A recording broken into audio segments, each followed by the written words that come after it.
So what is up, everybody? It's Joe here, budgetboss.ca. It's Thursday, it's the 23rd of April. One more week left in this weird month, the weirdest month I've ever lived in my life. Welcome back, COVID campaign, day 24, and today I want to talk about financial independence. I want to talk about that elusive thing that we're all chasing. Financial independence is a very interesting concept. A lot of people don't really understand what it means to be financially independent. And that's the big thing. They don't teach it in school. No one's going to teach you how to be financially independent. No one's going to work with you and hold your hand through the process. You have to actually figure it out on your own and actually learn to be financially independent. So things like a global pandemic doesn't affect you as poorly as it is other people. So if you remember last month, end of March, one paycheck was missed and people were freaking out, talking about rent strikes, deferring their mortgage payments, working on stuff like that. And the biggest thing that I want people to understand is that these things are going to happen in our lifetimes, no matter what it might be. It could be 2008, it could be the dot-com bubble, it could be the crash of 87, it could be the Great Depression, it could be 9/11. Who knows what's going to happen in the future? What we do know is if we actually take care of our business, make sure we're working towards financial independence, we can succeed. So that is the goal. So I want people to start thinking about financial independence and what they can do to get themselves there. So I am also letting you know that I'm wearing my Dallas Cowboys hat today because it is the NFL draft. It's the only sports we have had in a long time. So I'm rooting that my team doesn't blow it up at the draft and actually ruin it. They've had some good years at the draft recently, so let's continue that trend, and hopefully next year we can actually not be pathetic like we were last year, and hopefully there is a season. So first things first, though, market update. Let's get into it as we usually do. So we're seeing a mixed bag. Toronto is down slightly, very slightly, and then we have New York, America. They're doing quite well. So we're looking at a slight gain in the Dow Jones, S&P 500, and NASDAQ, where the TSX is down. Earlier in the day, there was higher gains for all the TSX and the Dow Jones, S&P 500, and NASDAQ. So basically, we're seeing a mixed bag, slight gains, slight losses all around. So nothing too crazy today.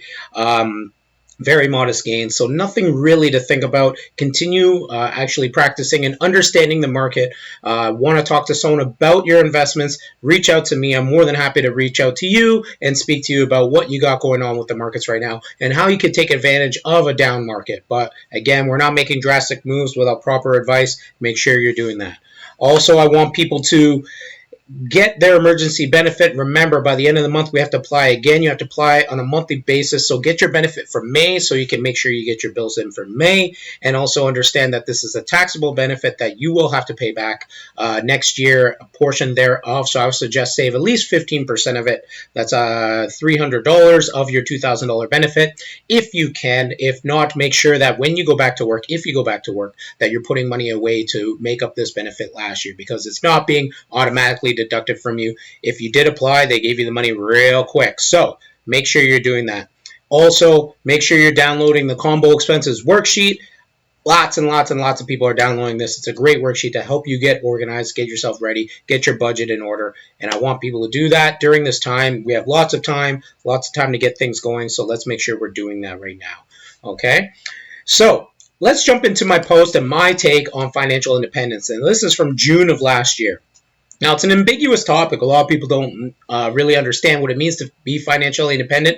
What they do understand, though, is that they are not financially independent. So oftentimes when you're thinking about something that you want in life, sometimes you don't know what you want in life. But what you do know is what you don't want in life. And one thing that a lot of people don't want in life is to struggle. Living paycheck to paycheck is a terrible way to live. I've lived paycheck to paycheck. When I was younger, for the majority of my 18 to 27-year-old life, I was living paycheck to paycheck. In fact, I was living paycheck to next paycheck after. I owed every time. I went into the hole before the paycheck came. That money was gone before it even came into my bank account, which is a terrifying feeling, that going into a paycheck knowing you're not even going to have a cent of it for yourself. So that was the life I lived. So I understand what it's like to live there, and I want people to understand that they need to take the steps to actually not live that way. So in this post, I talk about how most people do not achieve financial independence. This is a fact. I have clients of all age ranges. I have clients of all income brackets. The majority of people never reach financial independence. The majority of people live a modest life. The majority of people don't retire comfortably. The majority of people are actually dependent on government benefits in retirement. And the big thing that people understand is that need to understand is that as our incomes have grown, which they have, and I mentioned here that the average salary in America, or the average household income in America combined, is 71,000 roughly. In Canada, it's 70,000. You go back half a century, it was half of that or less, and people were actually saving money, putting money towards retirement, buying homes, actually taking care of their family, eating nutritiously. What's the big difference between now and then? We've become an indebted generation. Our neighbors to the south and the United States of America, the average household debt is over $132,000. The average American owes over $16,000 in credit card debt and $28,000 in automobile debt. That's huge. That's a huge amount of money. So you're looking, the average person owes over $45,000 or $44,000 in debt, unnecessary debt. The average non-mortgage debt for Canadians is $29,000. That's any debt outside of your mortgage. That's a lot of money. So people need to understand that straddling yourself with these debts is a huge thing. You add that to what we got going on in terms of the student loan crisis. This is huge. So the average university graduate stands to leave school with $26,000 in debt. In America, it's even more, at $37,000 in debt. That is massive, massive amount of money to start your life with. So here's a huge situation we're dealing with. We're starting off our lives in debt, and then we're continuing this debt moving forward. And it's a tough, tough thing for young people to deal with. As we get older, it doesn't get much better. The average American only has $84,000 roughly at the age of retirement in retirement savings. That is sad. Even more shocking is that 1 in 3 Americans have less than $5,000 saved when they retire. 33% have less than $5,000 saved when they retire. This is terrible. This is far below what's needed for a comfortable nest egg. In Canada, 32% of our population near retirement has no savings whatsoever. $0. 32%, a third of the population has $0 saved for retirement. That's scary. That is very, very scary. So what's the reason for all this? Well, I don't claim to know the exact reasons. I do have some statistics that I will go on and some theories of my own. Cost of living is obviously difficult. I call it the shopping cart test. We're all well aware of housing prices have gone through the roof. We're also well aware that the cost to fill up your shopping cart has gone through the roof. I remember back in the day when my mom used to take us shopping, me and my older brother, but we were younger at the time, 5, 6 years old. We'd have to go with her when she went shopping. She could fill it up for $80. You fill a cart up now, probably $400, $500, $600, $700, unless you're filling it up with junk. So that's the huge thing. And you can't eat junk all the time. You got to get something in you that actually has some nutritional value. To eat healthy costs a fortune. The dissolving of unions. Unions actually used to make sure that people were provided at least a base level of existence. Unions to help people get themselves in a position where they had a family home, put in place retirement packages and pensions that people made sure they were saving for retirement. Even if they didn't do it on their own, they were part of a program themselves because of where they worked that actually allowed them to do that. And the huge thing with that, as unions dissolved, the rights of workers dissolved as well. Now, I know there's aspects of unions that people don't like, but overall, we can attribute a lot of our success as a society to unions and the work that they've done to make our working life better. The individual person prospers because of unions these days. So the dissolving of unions has actually had a tremendous negative effect on us. Lack of financial education is a big one. Most people don't even know how to balance a checking account, let alone retire on time. Huge thing. They're not teaching it in school. Compound interest isn't taught in school unless you go into higher education. This is a massive thing that needs to be taught to kids from a low level, starting with grade 1. Teach kids the simple concepts of money, interest, debt, stuff like that. So what are the remedies? So debt kills financial independence. So avoid it, eliminate it at all costs. And relevant retirement step 2 is debt. Make sure you eliminate all your debts. That's a massive one. And to me, there's nothing more important than getting rid of debt, balancing your budget on a regular basis. You got to save money regularly. I don't care what you say. If you cannot save money regularly, you will never be successful. That is a fact. So if within your budget, there's no room to save money, you need to refine the budget. If there's no more room that you can refine it, you need to make more money. It's that simple. You can't go your whole life grinding it out because you don't make enough money. You need to come up with a plan to make more money, and there's tons of ways where people can make more money. Oftentimes, you're going to have to sacrifice some time for that, but I would rather sacrifice time and be closer to financial independence than not, and that's a huge thing. So you must save money on a regular basis. That's huge. You have to invest your money. Your money alone, cash alone, will not succeed for you. You need to get the effects of compound interest over time. Your cash will just sit there and actually decrease in value over time. It's called inflation. This happens all the time, and that's the shopping cart test. It used to cost $50 to fill up a cart, costs $500 to fill up a cart now. What do you think it's going to cost in 10, 20, 30 years to fill up a shopping cart? $1,000 for food? So this is what's happening. You need your money to make money for you. Got to get used to buying insurance. We all hate insurance. I get it. Life insurance, car insurance, home insurance. There's insurance. You got to get used to it, though. It's the cost of living that you need to make sure that you're covering yourself. If you do not buy insurance, you will not succeed, because the second something happens, you're done. So you need to make sure that you're putting that risk on someone else. I pay $1 to get back $3. That's what insurance is. That's what insurance is. The healthy pay for the sick. It sucks when you're healthy and you're paying for the sick, but when you're sick and you're getting paid for by the healthy, it's a good thing. So put yourself in the position of someone that's at a base level of existence and needs that help. If you were ever there, insurance fills that gap for you. And people don't think about it until it's too late. People call me asking for life insurance after they've been diagnosed with cancer. Cannot help you.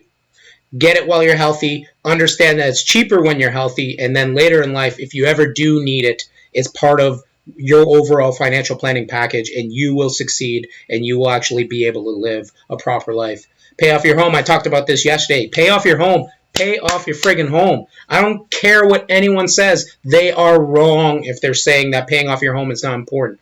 Having a paid off home is one of the most important things you can do as part of your financial package. I have clients that want to and don't need to refi, and I tell them not to refi, even though it's something that I can do for them to help them to actually make myself more prosperous. It's a service I can provide for them. But if it's not in the cards for you, it's not something that you need to do. Don't do it. Pay off your home as soon as possible. And I write many posts about that. And if you're talking to someone who's actually trying to get you to not pay off your home, or proposing an idea to not pay off your home as soon as possible, understand that's not the right thing to do and question that. Financial independence is a massive thing, and that's why I want to go to this post from The Balance, so you know it's just not me who's mentioning this stuff. So understand that your income is not wealth. It doesn't matter what you make. Now, obviously, when you're at a low level of income, you need to make sure you're making more money. But a lot of people who make $100,000 a year think they're wealthy. They are not. Wealth is generated from assets that you have. If you have no assets, you have no wealth. So you need to save money. You need to invest, all the things I mentioned in my post. So understand that your income is not wealth. Your income can actually be a detriment to you, because people will offer you things based on your income, such as more debt. You need to understand that your income is not wealth. Net worth is what's important, not income. Assess your balance sheet. So this is the budget. This is why I talk about all the time. Budget Boss, the website. Assess your balance sheet. Make sure you're refining your budget always. Be one with the budget. Try to reach your goals. Try to set goals, achieve goals, financial goals, knocking out a debt, having a bit more savings, balancing a budget, actually buying some insurance, getting to the point where you can upgrade your insurance, get more insurance, and cover yourself the way you want to be covered. These are all noble goals. Pay a lump sum on your mortgage at the end of the year. Reach your goals, set the goals, and this is how you're going to succeed in life. So you have to set goals. Create a surplus to invest. I talk about this all the time. You have to have less money going out than coming in every month. Money coming in, money going out. This is the surplus right in the middle here. And this is the surplus. That little gap in the middle is what will make you successful. That's the money you're going to invest. That's the money you're going to put towards paying off your home. That's the money you're actually going to use to buy insurance to cover yourself properly. That surplus is actually your success. What you do with that surplus will determine your success. If there is no surplus, you need to make a surplus. Heads up, that's a fact. Remember that taxes matter, so you need to mitigate taxes as much as possible. That doesn't mean that you're avoiding taxes. What it means is that you're actually paying as much tax as you should and not a cent more. So that is an important thing. This is why RSPs are so useful. In America, that's your IRA or your 401k. Make sure you're taking advantage of tax efficient avenues to avoid paying as much taxes as possible, and you don't want to sacrifice money in taxes every year. That's the huge thing. Get all the deductions you deserve. Don't break the law, though.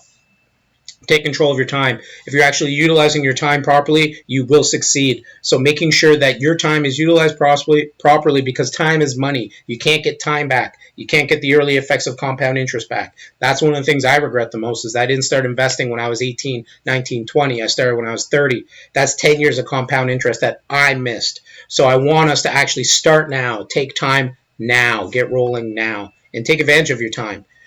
Know that grades don't correlate to wealth. You need to actually put work in, and that's a huge thing that people think. Oh, I'll honor roll this, honor roll that. That's great. That's awesome. Get scholarships, do your thing, get good grades. But the big thing about that doesn't make you wealthy. You need to put in work too. A brainiac doesn't matter. Forrest Gump was very wealthy, and he was not that smart. So understand that grades do not equate to wealth. Find a good spouse. I can't stress this enough. You can't have one person who's a saver and one who's a spender. It's just going to leak and it's going to cause resentment. Find someone that's on the same wavelength as you, that wants to dedicate the same time to financial independence as you. This is a huge, huge thing. So make sure your spouse is actually on board with the program. And lots of couples are not. A lot of couples have one person who's resistant to actually using a budget or saving money or buying insurance, and you need to make sure that you're not like that. Invest in not so glamorous niche markets. So making sure that you're actually diversifying your portfolio. I talk about diversification all the time. Diversification is huge. Make sure you're spread out. America's taking an ass kicking right now. So is Canada. The overseas markets are doing slightly better. So make sure you're part of the world economy in terms of your investment. So invest around the world. And I help people become truly diversified with their investments. And that's something that I'm very proud to do. And support your productive relatives. Make sure that if someone is actually doing well around you, and this includes friends, support productive friends. These are the people that you're going to build relationships with that will in turn help you become more wealthy, because you guys are going along the same path. So I want people to check out this post from The Balance. I love this website, The Balance. They have tons of great posts. And also check out my post, How to Retire Relevant, Step 1, Budget, and I go into creating that surplus on a monthly basis as well. So let's do one final check of the markets right now. We are seeing a relatively even market. Dow Jones has gone down, even in the 10 or so minutes I've been on right here. NASDAQ and S&P, these are all modest gains. Doesn't really affect it that much, and TSX is down a little bit as well. So let's make sure that we're not making drastic moves, but this is our market update for the day. Apply for your COVID or your coronavirus disease emergency benefits, the CERB in Canada. I got the link in the website on every post, so make sure you're doing that and saving some money for taxes. Download the combo expenses worksheet, and you can find me at Joe Budget Boss on Facebook. I'm on Instagram there as well, so IGTV, every video's on that. You can also check me out on Twitter, the Twit as well. Check me out there, and LinkedIn if you want to see me in a tie. This is where I get all dressed up and show off for my company. So every video is also on YouTube, so you can check it out there. And if you really want to contact me, go to www.budgetboss.ca/contact, and you can actually enter your name, become part of the email list, and work towards your financial freedom with me as your guide, your financial advisor. And I'm more than happy to do that. I have hundreds of clients that I help on a regular basis. You can scroll down and actually book a meeting with me if you would like. I'm more than happy to do that. So that's my post today, guys. Financial independence, we all can do it. I believe it's something that's an admirable goal. So work towards that. Do your best. It's something that we can do together, and I'm more than happy to help you get to that point. So have yourself a great evening, guys. Happy Thursday to you.